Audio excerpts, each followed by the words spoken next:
El principio del espejo. Encontrando al Padre de Jesús en la Torá.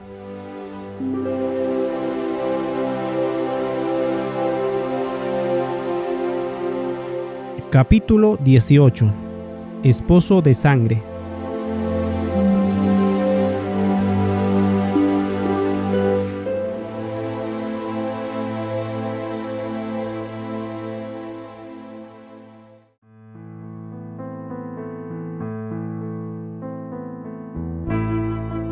Los primeros capítulos del libro de Éxodo cuentan la historia de la opresión demoledora del pueblo de Dios en la tierra de Egipto, bajo la pesada mano de Faraón. Somos cautivados por la atrapante historia de Moisés, quien escapó del decreto de muerte de Faraón en un canasto flotante, solo para convertirse en un miembro de la familia extendida de Faraón, como el príncipe de Egipto. ¿Qué destino aguardaba a Moisés después de burlar a la muerte y hallar entrada a los corredores del poder? Durante 40 años es adiestrado para ser el próximo faraón y es percibido por los egipcios como poseedor de la capacidad y la habilidad para convertirse en un gran líder para su nación. Pero Moisés nunca se olvida de su herencia y, consciente de la persecución de su pueblo y conocedor de su destino especial, se coloca en una posición de salvar al pueblo de Dios, matando a un amo de los esclavos egipcios. Esta acción violenta de parte de Moisés requirió que él huyera al desierto, hacia un aparente olvido. Durante 40 años cuidó ovejas y aprendió las tiernas habilidades de un pastor. Le llevó un largo tiempo someter los principios violentos en los cuales había sido educado. Entonces Dios lo llama de vuelta a Egipto para liberar a su pueblo. Pero Moisés ha perdido toda confianza en sus propias habilidades. Dios eventualmente lo persuade, diciéndole que su hermano Aarón lo pueda ayudar, y a la edad de 80 años, Moisés finalmente está preparado para hacer lo que Dios lo ha llamado a hacer.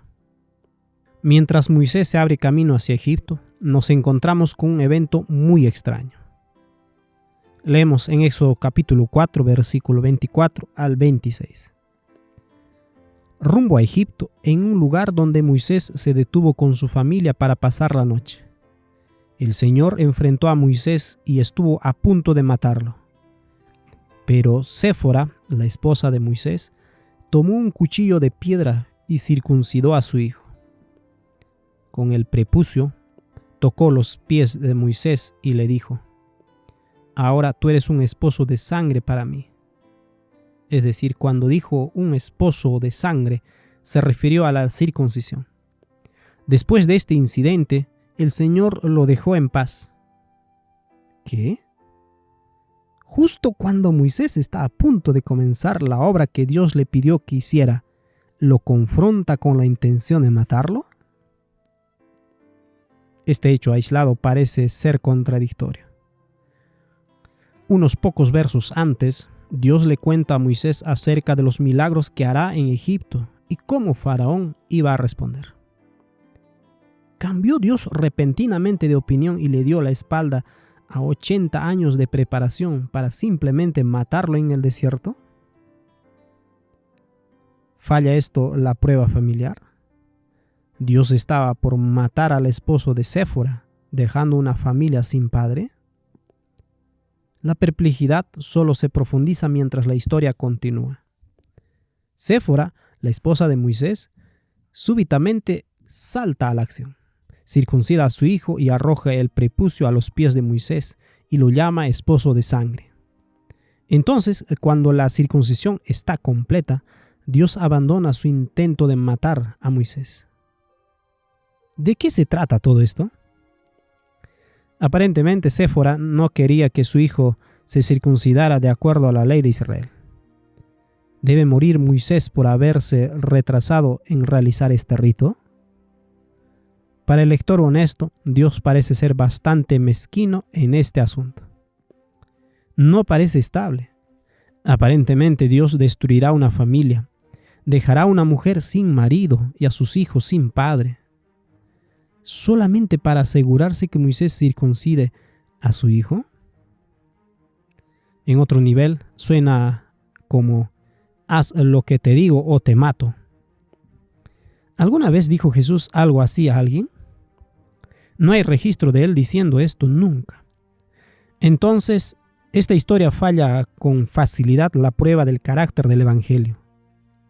Cuando vemos esta prueba incumplida, significa que el principio del espejo está operando. Nuestro modo natural de leer este pasaje demuestra que hay algo en la humanidad que está siendo proyectado en Dios. Necesitamos dar un paso atrás en la historia para ver el contexto en el cual la circuncisión comenzó para Israel. Leemos en el libro de Génesis capítulo 17, versículo 9 al 14. Dijo de nuevo Dios a Abraham: en cuanto a ti, guardarás mi pacto, tú y tu descendencia después de ti por tus generaciones. Este es mi pacto, que guardaréis entre mí vosotros y tu descendencia después de ti. Será circuncidado todo varón de entre vosotros. Circuncidaréis, pues, la carne de vuestro prepucio, y será por señal del pacto entre mí y vosotros. Y de edad de 8 días será circuncidado todo varón entre vosotros por vuestras generaciones. El nacido en casa y el comprado por dinero a cualquier extranjero que no fuere de tu linaje, debe ser circuncidado el nacido en tu casa, y el comprado por tu dinero, y estará mi pacto en vuestra carne por pacto perpetuo. Y el varón incircunciso, el que no viere circuncidado la carne de su prepucio, aquella persona será cortada de su pueblo. Ha violado mi pacto. La circuncisión fue dada como una señal del pacto que Dios estaba haciendo con Abraham. El pacto que Dios hizo con Abraham era que haría de él una gran nación y que sus hijos serían numerosos como las estrellas del cielo.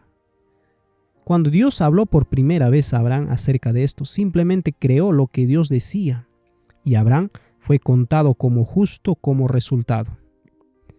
La circuncisión vino después como un símbolo visual de aquella promesa. Leemos en Génesis 15, versículo 5 al 6. Y lo llevó fuera y le dijo: mira ahora los cielos y cuenta las estrellas si las puedes contar. Y le dijo: así será tu descendencia. Y creó a Jehová y le fue contada por justicia. Ahora, Romanos 4, 9 al 11 dice: ahora bien, ¿es esta bendición solamente para los judíos o también para los gentiles incircuncisos? Como venimos diciendo, Dios consideró a Abraham justo debido a su fe. Pero ¿cómo sucedió esto? ¿Se le consideró justo solo después de ser circuncidado o fue antes?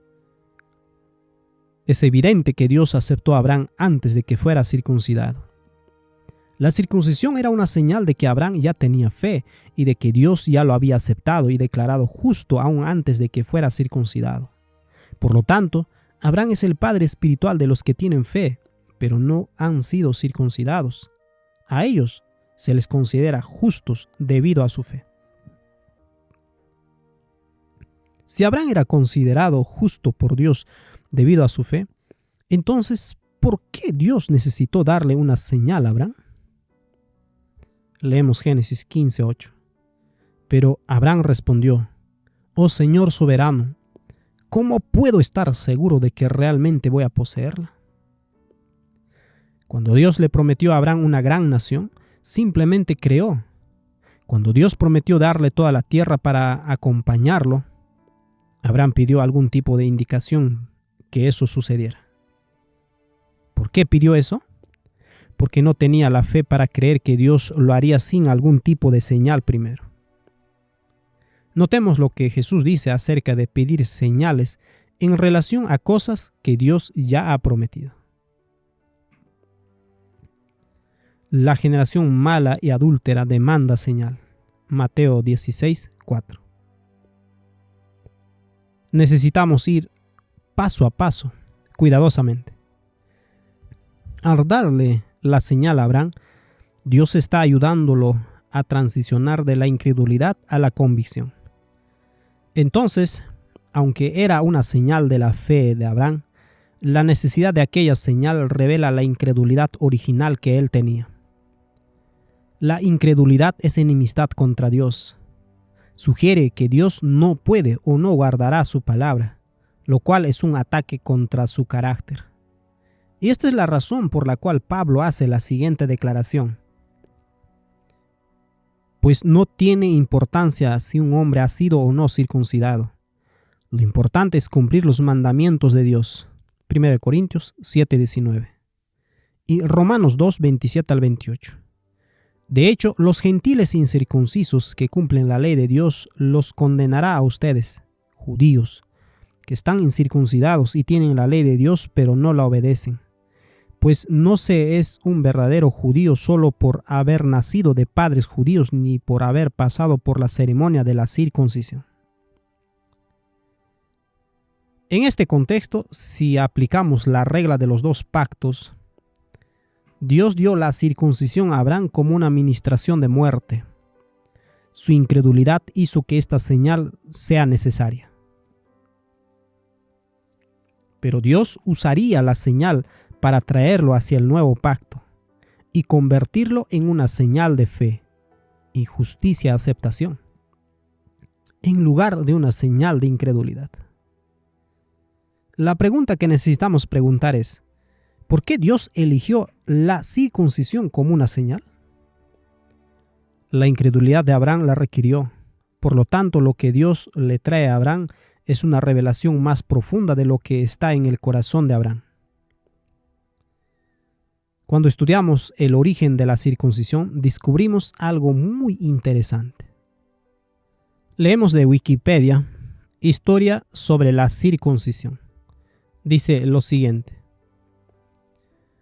Piezas artísticas presentes en tumbas egipcias de la sexta dinastía, es decir, del año 2345 al año 2181 a.C., son consideradas como la documentación más antigua con evidencias de circuncisión, siendo la representación más antigua un bajorrelieve de la necrópolis de Saqqara, circa 2400 años antes de Cristo. En el relato escrito más antiguo, por un egipcio llamado Uja, en el siglo 23 a.C., él describe una circuncisión masiva y alardea de su capacidad de soportar el dolor estoicamente. Cuando me circuncidaron junto a 120 hombres, ninguno golpeó, tampoco alguno que fuera golpeado, tampoco alguno que se rascare, ni que fuera rascado. La circuncisión se documenta por primera vez en Egipto y llegó a ser practicada justo antes de la época de Abraham. La circuncisión se practicaba en Egipto a la edad de pubertad. Lo que resulta fascinante es que la madre de Ismael, Agar, era egipcia, y cuando Dios le pidió a Abraham que llevara la señal de la circuncisión dentro de su familia, su hijo Ismael tenía 13 años, cerca de la edad de la pubertad. Siendo egipcia, Agar habría estado muy familiarizado con la circuncisión y podría haberle pedido a Abraham que su hijo fuera circuncidado a la pubertad como se hacía comúnmente en Egipto. Leemos en Génesis 17, versículo 24 al 26. Abraham tenía 99 años cuando fue circuncidado y su hijo Ismael tenía 13. Tanto Abraham como su hijo Ismael fueron circuncidados ese mismo día. Inmediatamente después de que Dios le dio a Abraham la señal de la circuncisión, una vez más promete darle a Abraham un hijo a través de Sara. Abraham ya tiene casi 100 años y Sara está lejos de la edad normal de tener hijos. Cuando Dios da su promesa, la incredulidad en Abraham es revelada. Leemos en Génesis 17, versículo 15 al 16. Entonces Dios le dijo a Abraham, con respecto a Sarai, tu esposa, su nombre no será más Sarai. A partir de ahora se llamará Sara. y yo la bendeciré, y te daré un hijo varón por medio de ella. Sí, la bendeciré en abundancia, y llegará a ser la madre de muchas naciones. Entre sus descendientes habrá reyes de naciones. Entonces Abraham se postró hasta el suelo, pero se rió por dentro, incrédulo. ¿Cómo podría yo ser padre de edad a la edad de 100 años? Pensó. ¿Y cómo podrá Sara tener un bebé a los 90 años?